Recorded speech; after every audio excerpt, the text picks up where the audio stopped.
Sejarah berdirinya grup ini. Sejarah, jadi kan dulu 2014 kan saya pernah nulis karya ilmiah SMA 1 Blora. Waktu itu saya pernah lomba karya tulis ilmiah meneliti tentang Barungan.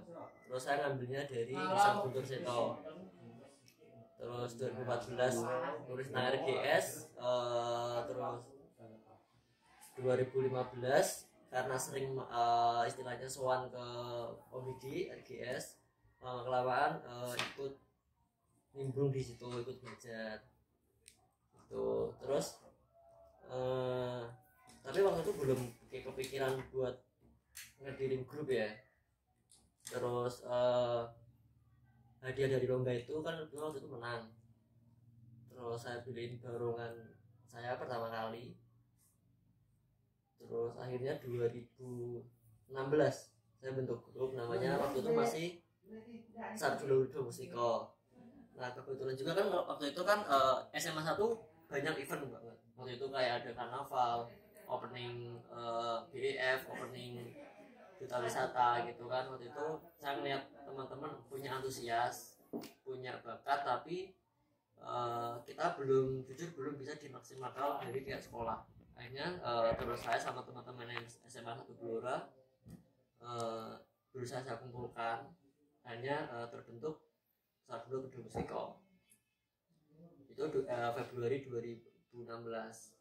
Tapi kan terus Agustusnya saya kan harus kuliah di Undip Sumatera. Otomatis saya jarang pulang Blora, dan waktu itu kebetulan 80% personil kami dari SMA 1 Blora juga tersebar ke berbagai universitas, tersebar ke banyak kota. Akhirnya kita pun susah berkumpul. Akhirnya 2016 sementara kita vakumin dulu. Terus 2019 karena sudah banyak yang lulus, terus saya juga tinggal skripsi, akhirnya kita hidupin lagi gitu. dari sisi eksisnya grup Barungan Blora. Eksis dalam hal apa maksudnya? Kesenian. Eksis ke apa ya? Barometernya bisa perkembangan, bisa apa ya? Seringnya tampil juga bisa. Kalau sekarang sih saya lihat Barungan Blora secara apa ya? Tampilnya udah sering banget, hampir tiap hari. Kebetulan saya juga megang YouTuber, jadi hampir tiap hari ada jadwal show di berbagai desa di Blora. Dan sekarang juga bermunculan banyak sekali grup Barungan, hampir tiap desa pasti ada, bahkan lebih dari satu, bisa 4 grup 5 grup dalam satu desa. Dan secara personilnya pun saya lihat tahun 2020 ini banyak sekali generasi pemuda, bahkan yang usianya di bawah saya banyak banget pelaku seni dalam hal Barungan Blora.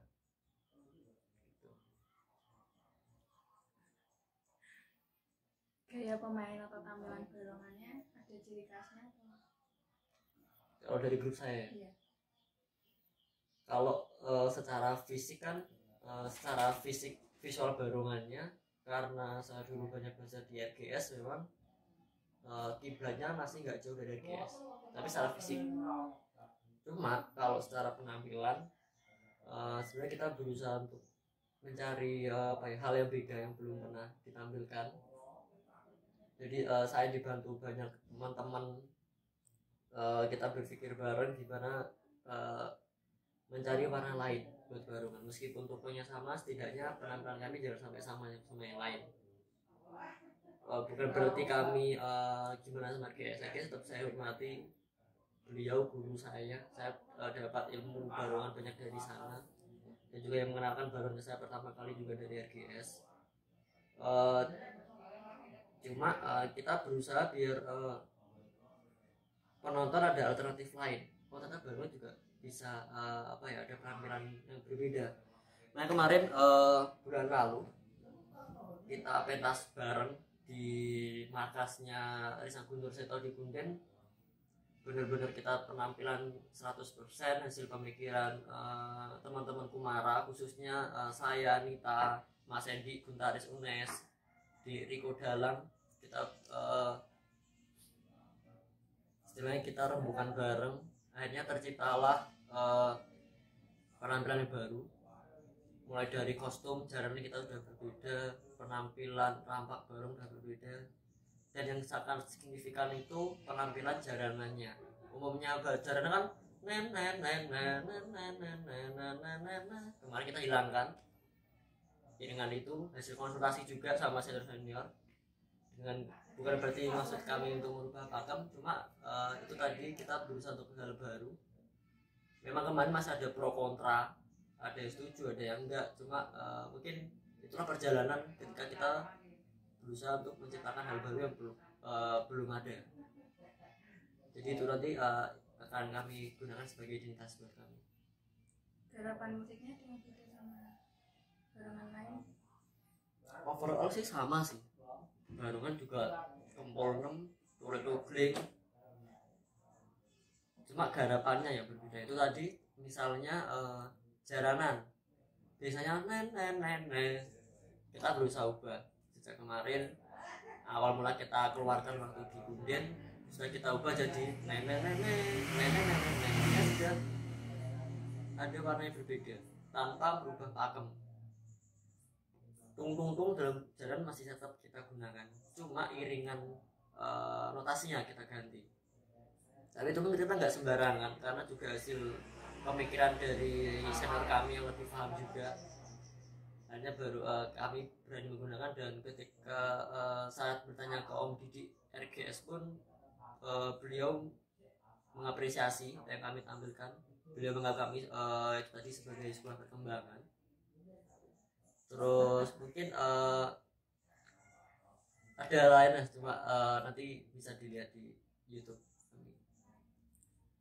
Cara grup barengan ini biar tetap eksis gitu di zaman sekarang. Kalau zaman sekarang kan zamannya apa ya, permainan media ya. Kalau saya pribadi kan sebenarnya segmentasi dari saya pengennya ke anak milenial. Jadi eksistensi kami ya, kalau dalam hal kasarnya marketing, kita bermain media. Ada, kita punya official Instagram, official YouTube channel kita punya. Terus karena segmentasi kita ke anak milenial juga, saya mendekati teman-teman yang dari SMA, akademisi, mahasiswa yang justru backgroundnya bukan kalangan dari seni. Jadi personil saya jurusan anak seni tari malah nggak ada. Memang kuliah, cuma jurusannya nggak juga jurusan seni tari. Seperti itu. Karena ketika saya mendirikan grup saya itu, intinya saya pengen anak-anak muda suka kalau baruan itu nggak lagi sebenarnya kumuh gitu loh. Makanya bentuknya pun saya bikin yang kira-kira anak muda suka, kostumnya pun saya bikin gimana teman-teman suka gitu.